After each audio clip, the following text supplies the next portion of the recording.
Oh. Well, we'll talk about the tour and some of that stuff in a second. I want to ask one more Googler question about songwriting, and that was, has that process that you sort of talked about earlier, has that changed over the years? Because you've grown up a lot and everybody's heard you sort of grow up. Yeah, I think it really has. I think that you can only hope that as a writer you start trying different things and you try different chords or different structures of songs, different beats that you've never really explored that path before. And I think having always been a writer first, I'm obsessed with the syncopation of the way that words sound when they're said a certain way. And once I've kind of done something once, I always want to go to a different direction and never repeat myself. So as a writer, I think that I've always hoped that my music would constantly be changing, because you never want to make the same album twice, the same song twice. And, my greatest hope has been that as I grow, my fans will grow up with me, and as I change and my life changes, my music will change as well. So, wish me luck there. Let's talk about your fans a little bit more. This is a question from Canada, from YouTube.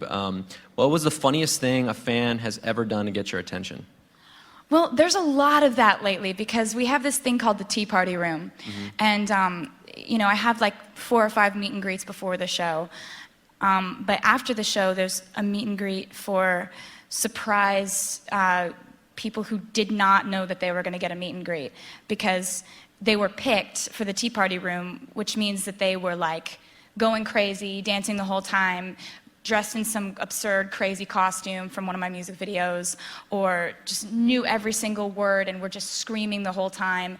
Like, people get picked for different reasons, but it's been crazy lately because a lot of people have been going for the costume route. Really? So we'll look out and like, my guitar player will like lean over to me and be like, "That girl is dressed like a chicken." And I'm trying to find the meaning.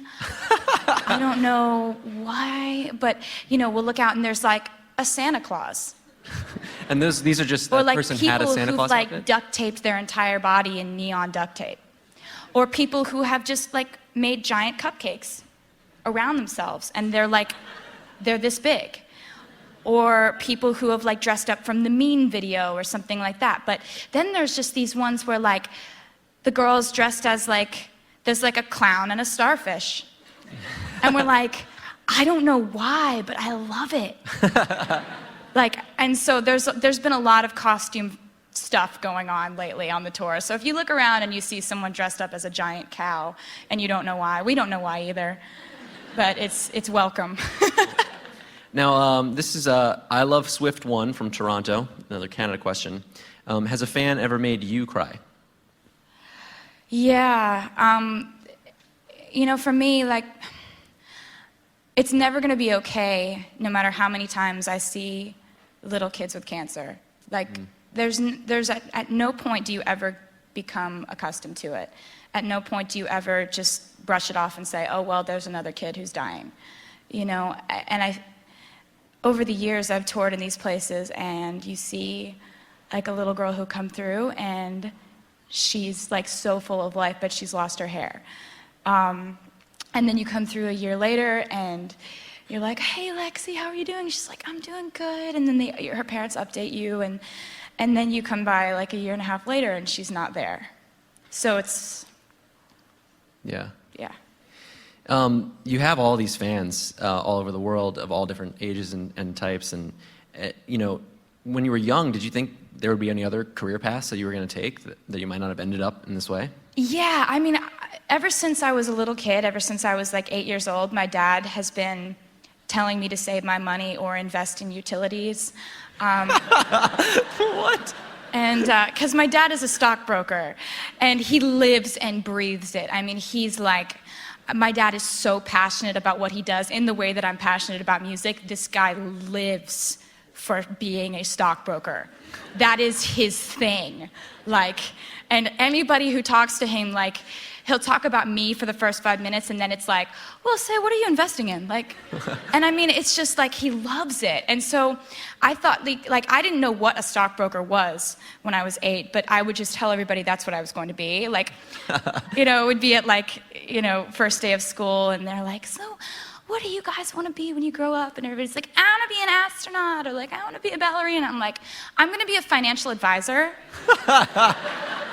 And I don't know. I love my dad so much because he's so gung-ho for his job. And I just saw how happy it made him, and I just thought, like, I can broke stocks.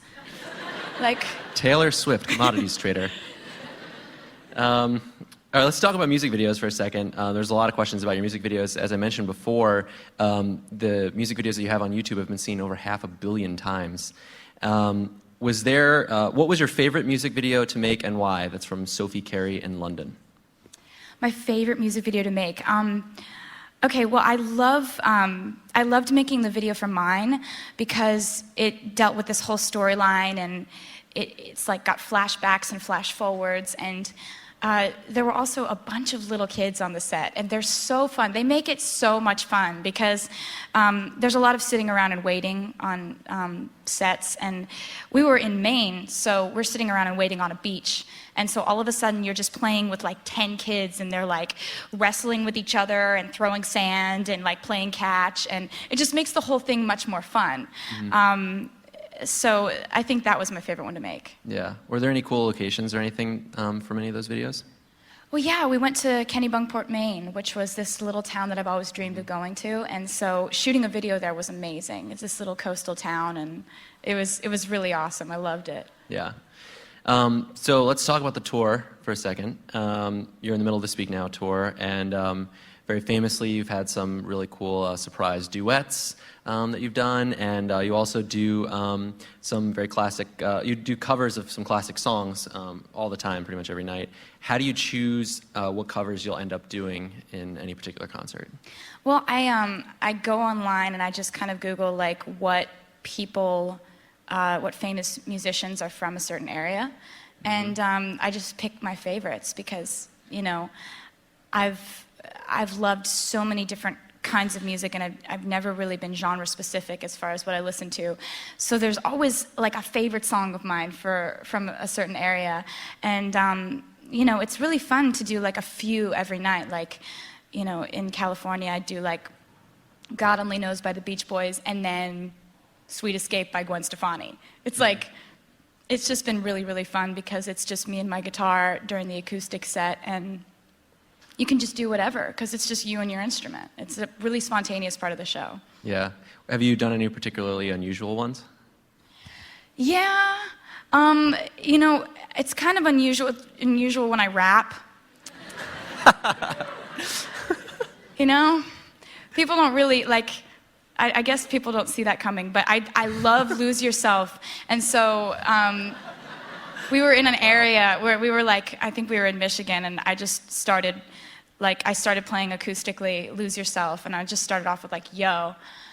And everybody's just like, what is happening? This is really weird. But I love a great song. I don't care what genre it's in. I don't care if it's completely opposite from what people think is, you know, country music. And I love a great song.